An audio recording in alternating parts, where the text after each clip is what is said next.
Que faudra-t-il? En 1876, la première institution pour les personnes atteintes de troubles cognitifs a ouvert les portes à Orillia, en Ontario. À partir de 1973 jusqu'à sa fermeture en 2009, on l'a connue sous le nom de Huronia Regional Center. Voici une photo de Huronia. La population a culminé en 1968 avec 2948 habitants. L'installation ne devrait abriter que 1400 personnes. Voici une photo d'une institution non identifiée. Certains résidents dormaient à même le sol. Certains dormaient toute l'année sur des vérandas non chauffées. Certains ont été utilisés comme source de travail non rémunérée. Beaucoup sont morts.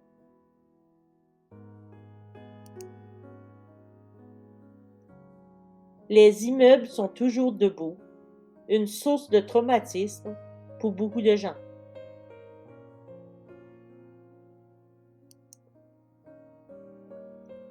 Les survivants ont récemment parlé des horreurs qu'ils ont vécues à l'intérieur de ces murs.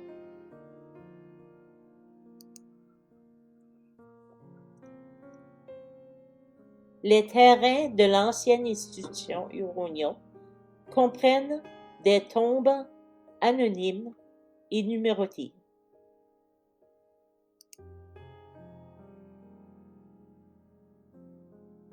Nous demeurons silencieux. Le Nouveau-Brunswick fut l'une des 3 premières provinces, avec la Colombie-Britannique et l'Ontario, à adopter une loi donnant à son gouvernement provincial le pouvoir de construire des établissements pour les personnes ayant une déficience intellectuelle. L'école de l'hôpital Dr. William F. Roberts à Saint John, Nouveau-Brunswick, a fermé ses portes en 1985. Dans les années 90, 2 anciens employés ont plaidé coupables de 14 chefs d'accusation d'abus sexuels envers des résidents. Il y a eu très peu de protestations à ce sujet. Selon Statistique Canada, 2018, les personnes ayant des incapacités liées à la santé mentale étaient 3 fois plus susceptibles à une agression physique ou sexuellement au cours des 12 mois précédents. Près de 7 personnes sur 10 ayant des incapacités liées à la santé mentale ont été agressées physiquement ou sexuellement au moins une fois depuis l'âge de 15 ans. Pourquoi les survivants ne crient pas « MeToo » ou « moi aussi » ?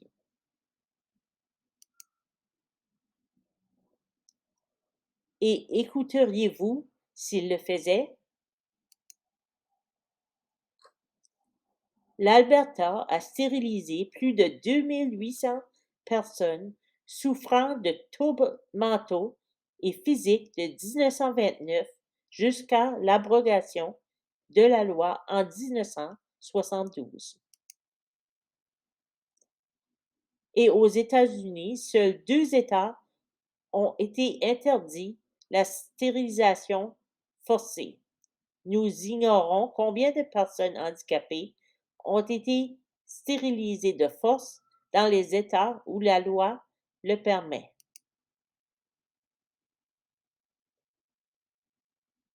Pourquoi ne parlons-nous pas pour eux? Plusieurs vedettes et personnalités publiques se sont moquées ou ont été condescendantes envers les personnes handicapées.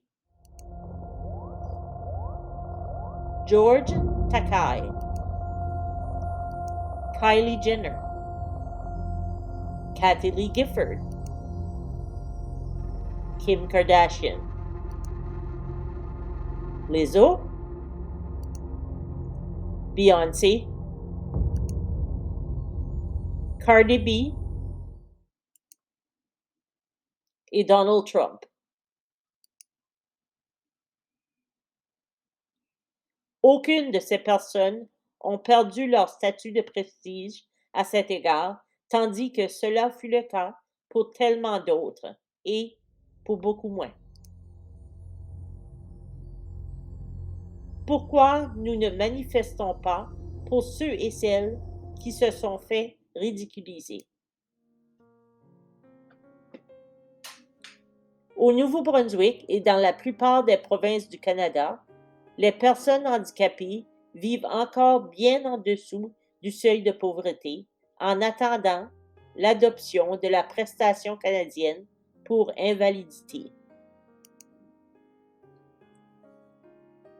Dans cette province où la plupart des logements coûtent bien plus de 1 000 $ par mois, les personnes handicapées doivent vivre avec 860 $ par mois.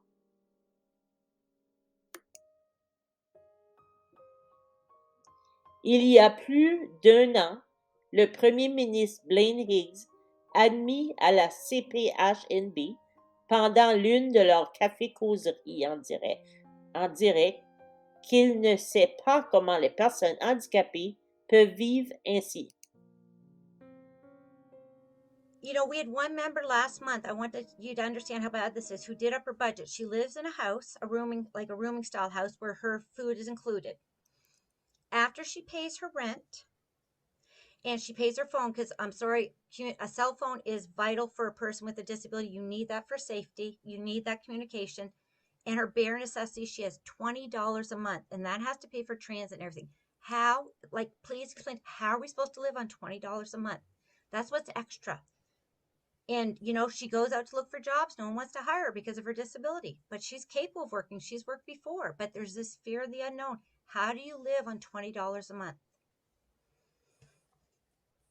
I don't know how you live on $20 a month. Il n'a toujours pas agi. En novembre 2022, le gouvernement provincial du Nouveau-Brunswick a enfin introduit des modifications législatives à la loi sur les normes d'emploi afin d'éliminer les situations dans lesquelles les personnes vivant avec un handicap reçoivent moins que le salaire minimum pour effectuer un travail comparable à celui effectué par d'autres. Jusque-là, certains employés ayant un handicap travaillaient 30 heures par semaine pour 20 $.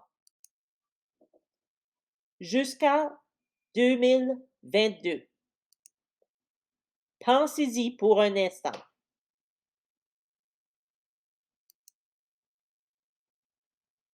Nous vous demandons, que faudra-t-il afin que vous parliez pour nous? Qu'on manifeste pour nous? Qu'on nous voit? Qu'on nous hashtag? Hashtag devenez membre CPHNB. Découvrez ce qu'une seule voix peut accomplir. www.nbcpd.org.